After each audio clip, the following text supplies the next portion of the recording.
Alright, we are going to look at the preparation of the permanganate and the preparation of permanganate and the iron sulfate.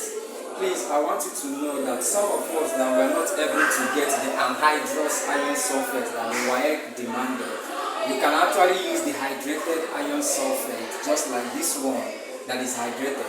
The only challenge you are going to have is in the preparation. Instead of using 5.5 that WEAC demanded, you are going to increase your own to 10 gram per dm cube. So that 10 gram per dm cube will actually give you the same move in which the 5.5 anhydrous iron sulfate is supposed to give to you. So if you get the same move, actually your answer is going to be very correct. So in the preparation of this, we're going to start with permanganate. You are going to measure, like me, I want to prepare 2 dm cube of permanganate. So I'm going to measure out 1.56 for using my chemical balance for 1 dm cube and another 5.6 for the second dm cube. So here I'm going to add them into a beaker. And dissolve them before adding it into the main flask. So add some quantity of water, just like about 100 centimeter cube, and then add the permanganate and dissolve them well. Dissolve them, stir with glass rod until they are dissolved. Then you add some water in order to release the particles in this my dish. Add the particles. Just follow what you are seeing and you will get the main result that is required.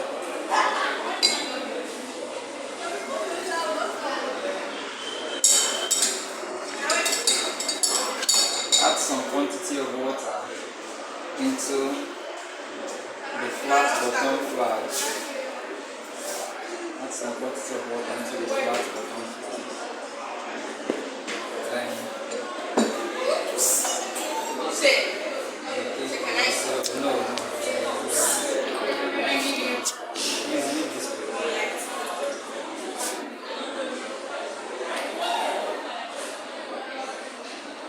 so you can see that I raised it completely till there is no permanganate inside.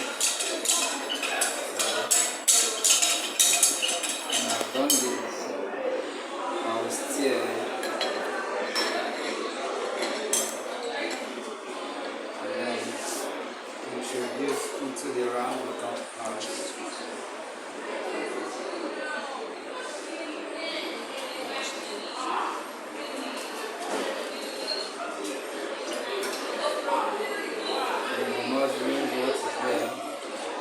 Continuously until you reach them completely.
I fill the water up to 2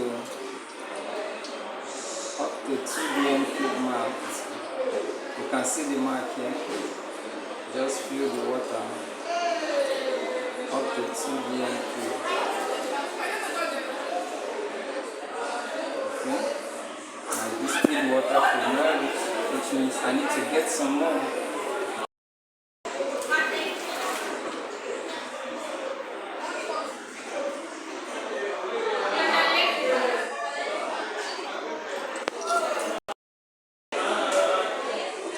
So once you get it to this mark, you stop.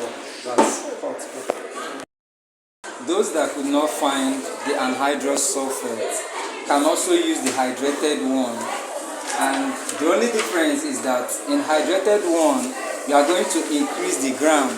If you use 5.5 that is recommended by WEAC for anhydrous with hydrated, your result is going to be half of the normal result expected from you. So what you need to do here is to increase this, because the molar mass of hydrated salt is different from the molar mass of anhydrous salt. So it's going to affect the quantity you are going to add. So instead of using 5.5, you're supposed to use 10 gram or 10.008 gram. So if you use 10.008 gram, the normal titer value you're supposed to have supposed to be between 17.5 and 19.5. If you get a value below this, definitely your student will be penalized, but they will not utterly fail, but they will be penalized because the value is below or above the range required. But nobody is expecting you to get the same thing with other people. Once your value range falls between 17.5 and 19.5, you are good to go, because the chemicals have different purities. So here we go, because what I'm using here is hydrated salt. I have measured out my 10 gram, and then I'm going to dissolve it in a beaker. I'm going to add about 100 centimeter cube of water, and then dissolve it here before transferring it to my flat bottom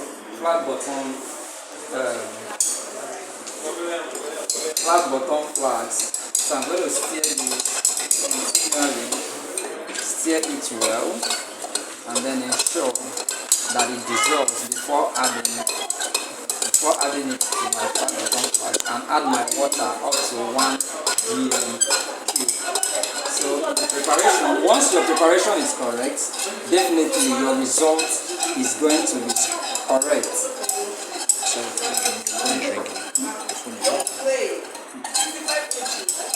Alright, so let's add some quantity of water.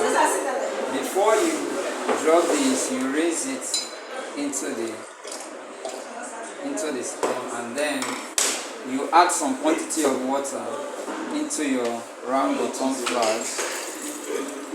Quantity of water, and then you now add up to 1 dm cube. Once you do this, you prepare your acid up to 1 mole, and use 1 mole for acidification of iron sulfate, and you are good to go.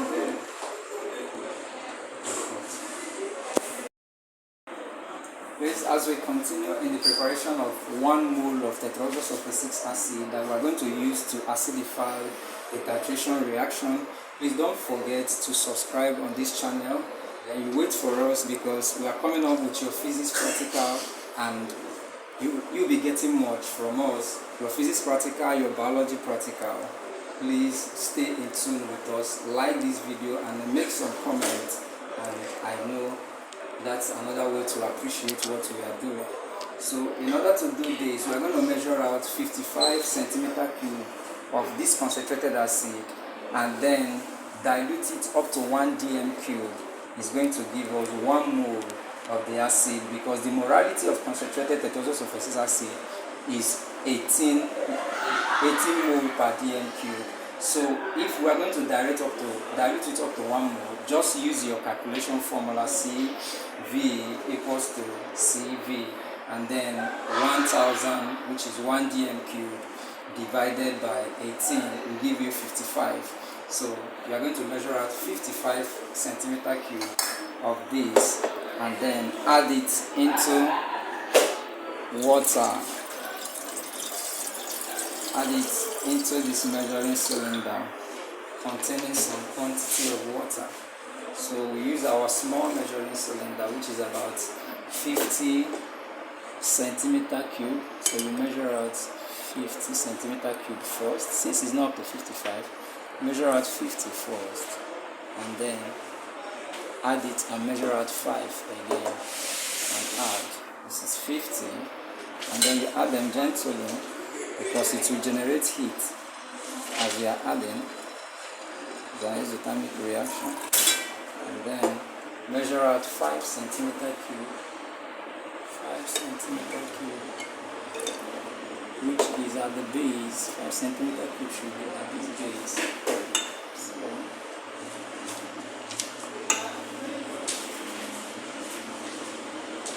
5 centimeter cube. That's 5 centimeter cube. Then you add straight into this, and then you fill the water up to 1 dm cube.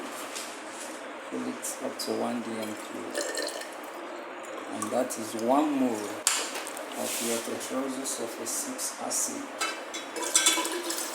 1 mole of your tetrodosulfate 6 acid. Up to 1 dm cube.